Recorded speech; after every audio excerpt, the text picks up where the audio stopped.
ডিপ্রেশনে ভুগছেন, পেরেশানিতে আছেন, খুব বেশি দুশ্চিন্তায় আছেন, কোনো কিছু ভালো লাগছে না, আল্লাহর সাথে একটু কথা বলেন। আল্লাহ, আপনি আমার সৃষ্টিকর্তা, আপনি আমার মালিক, আপনার কাছে আমার ফিরে যেতে হবে। আপনার কত অবাধ্য হয়েছি, কত নাফরমানি করেছি, কত সীমালঙ্ঘন করেছি, কত নির্দেশ অমান্য করেছি, কত নিষেধ লঙ্ঘন করেছি। আল্লাহ, এগুলোর জন্য পাকড়াও করলে আমার কোনো উপায় থাকবে না। মালিক, এখনো নাকের ডগা নিঃশ্বাস আছে, এখনো ক্ষমা চাওয়ার সুযোগ আছে। আপনি ক্ষমা চাইলে ক্ষমা করে দেন। আমি তওবা করছি, আর কখনো নির্লজ্জ কাজ করব না, আপনার নাফরমানি করব না।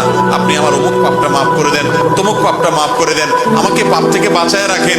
আল্লাহ, আপনি আমাকে হেফাজত করেন। আপনি হেফাজত না করলে আমি নিজে নিজে বাঁচতে পারবো না। মালিক, আপনি রহম করেন। আল্লাহর সাথে একটু কথা বলেন। আল্লাহর কসম, সালহাতুস সঙ্গে বুদি দিল খারাস, আজমুদে এক জামানা খাকে বাস।